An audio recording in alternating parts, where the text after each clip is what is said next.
Europe 1, la France bouge. La pépite. Avec vous, Émeric de Vazier, vous avez 34 ans. Quand vous aviez 24 ans, vous vous êtes dit, je vais monter une entreprise dans l'aviation. Exactement. C'est très fort, ça. Hein. C'est un rêve que j'ai toujours eu d'entreprendre. J'ai toujours voulu être pilote de chasse quand j'étais petit. Vous avez deux passions, l'aviation et l'entrepreneuriat. Exactement. Que vous avez réunis. Et en sortie d'école, ça a été le moyen de combiner ces deux passions, l'entrepreneuriat avec l'aviation, et d'essayer de rendre plus accessible un secteur qui me tenait à cœur, l'aviation privée. Alors Émeric est élève brillant puisque vous avez fait Polytechnique, vous êtes ingénieur. Pourquoi vous vous êtes dit, je vais monter une entreprise dans l'aviation, mais finalement pour pouvoir en profiter le plus grand nombre? C'était ça l'idée de base, originale. Parce que l'aviation privée est souvent perçue comme réservée à une élite, au patron du CAC 40, à la Jet Set. Et on voulait montrer que l'aviation privée, c'était pas forcément que des jets privés qui coûtent très cher. Il y avait aussi toute une aviation légère qui était beaucoup plus accessible.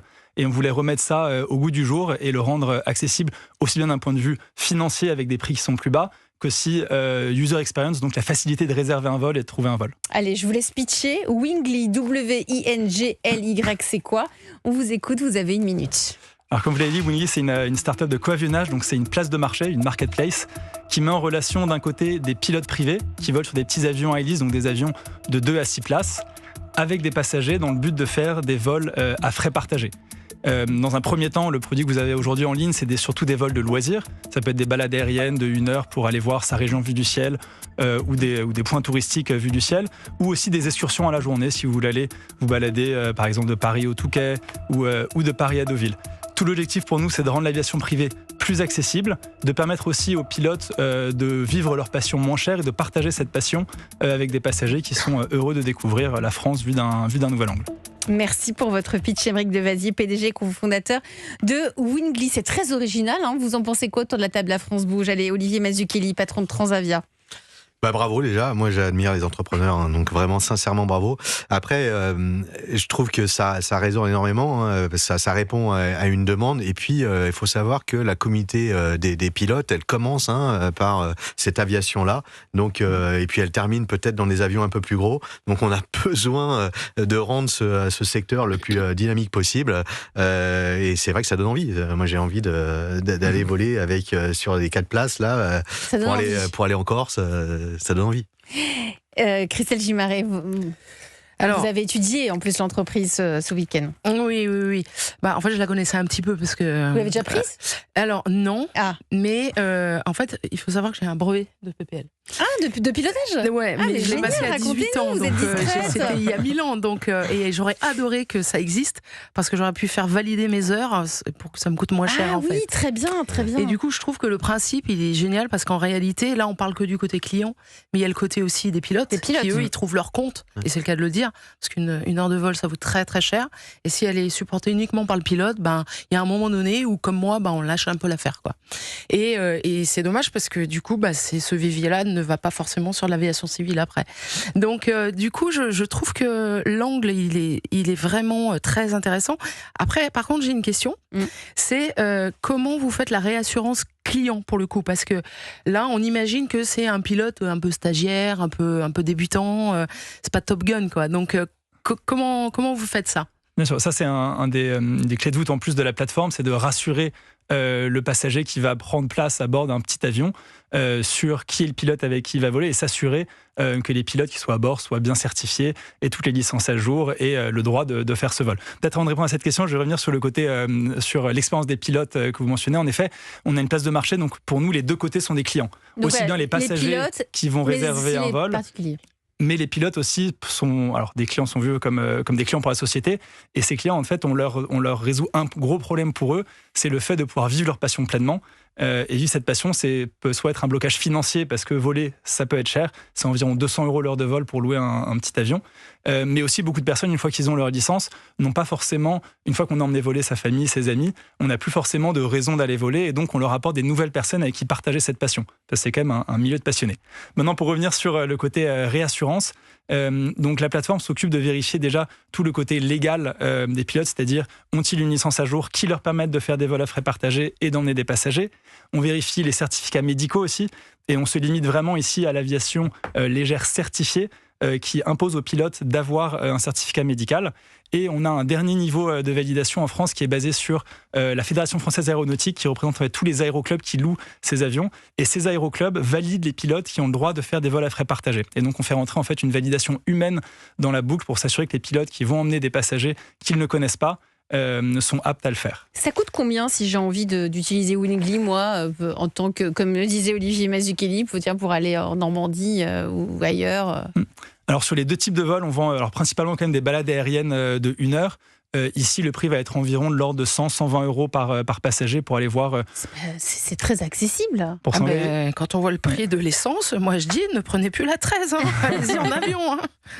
Et après, sur des vols typiquement pour aller à Deauville sur une journée, pour 2 personnes, ça va être de l'ordre de 300 euros l'aller-retour sur la journée pour aller vivre un moment assez exceptionnel. Ça fonctionne comment? Ça marche bien, Wingly? Et ça fonctionne très bien. On a repris une forte croissance. Et pour revenir au mot start-up, en effet, ça dépend comment on qualifie ce qu'est une start-up. Mais un des sous-jacents des start-up, c'est souvent des croissances assez fortes. Et là, on a repris donc une croissance de 20% sur le nombre de vols effectués en 2025. Aussi plus 35% sur le chiffre d'affaires. Donc on a vraiment repris une phase de croissance assez forte après des années 23-24 marquées par l'inflation très forte post-guerre en Ukraine. Et donc là, ça repart très fort. Aujourd'hui, combien de salariés chez Wingly et quel est votre principal enjeu? On est 15 dans la société. Pour nous, l'enjeu principal, c'est vraiment faire venir plus de monde. Donc, des clients. Exactement, des clients, des personnes qui ne connaissaient pas forcément la possibilité de voler dans un petit avion et qui, grâce en fait au marketing digital, grâce à la communication, vont découvrir Wingly et vont découvrir les joies de voler en petit avion. Et il y a, je crois, des relais de croissance que vous avez identifiés, notamment aller vers l'international, parce qu'aujourd'hui, vous êtes totalement franco-français. Alors la société est franco-française. Ouais. Par contre, on opère déjà dans 5 pays. On est en France, en Allemagne, en Angleterre, en Suisse et en Autriche. Donc vous voulez aller plus loin? Et on veut aller plus loin. En fait, on a déjà une vision vraiment européenne de notre société. Mais on commence aussi à regarder ce qui se passe sur le marché américain. C'est un très gros marché aussi pour l'aviation privée et qui pourrait être un très haut relais de croissance pour nous. Vous en pensez quoi, Christelle Gimaret?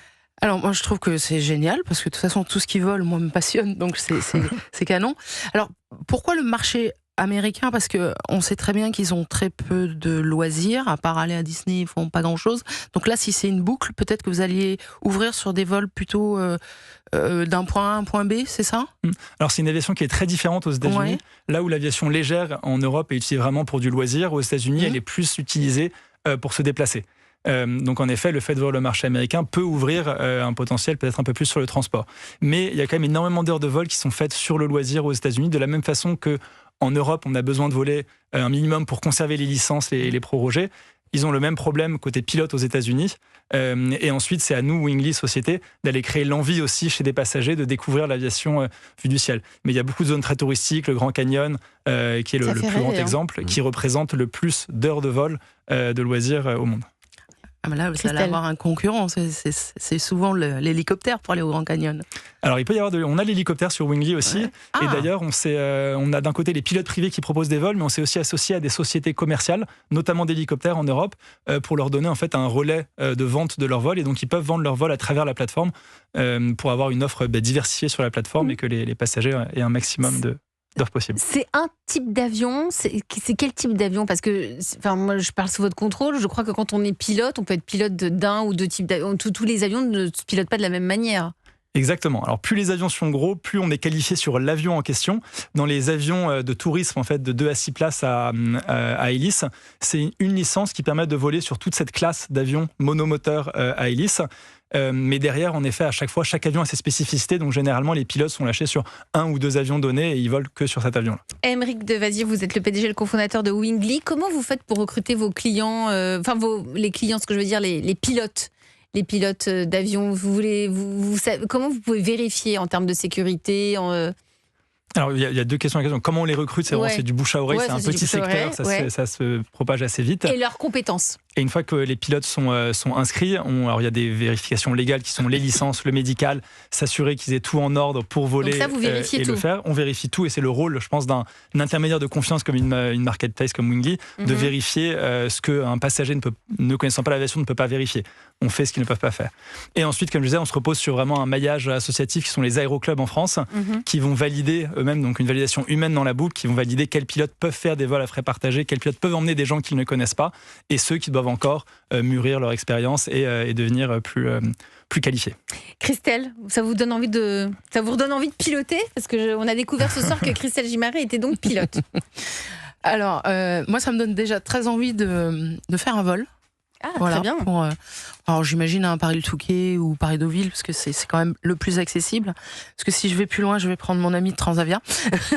Et moi, j'avais une question, c'était est-ce que c'est un petit peu comme chez Belbalcar? Est-ce qu'il y a une communauté qui se crée avec, par exemple, je sais pas, le pilote, ses passagers? Est-ce qu'ils deviennent copains? C'est quoi l'ambiance à bord, en fait? C'est un steward, c'est un pilote, c'est... Oui, comment ça se passe? C'est-à-dire Transavia, on a compris qu'il y avait une vraie ambiance. Ouais. Est-ce que chez vous, c'est plus... Non, je pense alors que c'est encore plus... Non, ça c'est vraiment un partage de passion qui s'opère. Et là, on a vraiment un pilote avec 2 passagers. On est donc en rapport de force, en fait, de poids. Les 2 parties représentent le même poids dans l'avion, on va dire. Et les gens passent vraiment un moment ensemble. Vous arrivez à l'aérodrome, le pilote va vous montrer l'avion, vous expliquer comment tout fonctionne. En vol, il va vous expliquer qu'est-ce qu'on survole, où on va. Ah oui, donc vous êtes très proche du client. Exactement, c'est une mise en relation. Et d'ailleurs, le passager est assis à côté du pilote dans l'avion, comme dans une voiture. Ah ouais. Donc c'est vraiment... C'est impressionnant. C'est une expérience, une expérience qu'on vend. Et on a beaucoup d'histoires de personnes qui sont devenues amies derrière, qui ont refait des vols derrière. Comme sur Blablacar, finalement. Exactement. Il y a vous vouliez intervenir? Non. Est-ce qu'il y a des enfants? Les enfants peuvent monter dans Wingly? Les enfants peuvent monter. On conseille de le faire qu'à partir de 5 ou 6 ans. C'est un âge où ils peuvent commencer à apprécier déjà le fait de voler. Avant ça peut être plus compliqué. Il peut y avoir des peurs incontrôlées. Même chez les adultes, je vous rassure. Même chez les adultes. Mais c'est à voir avec le pilote aussi. Et nous, c'est vraiment la mise en relation qu'on opère avec le pilote. Et ensuite, vous parlez avec lui, vous décidez de l'heure du vol, de la date. Et on ne s'occupe pas de cette partie-là.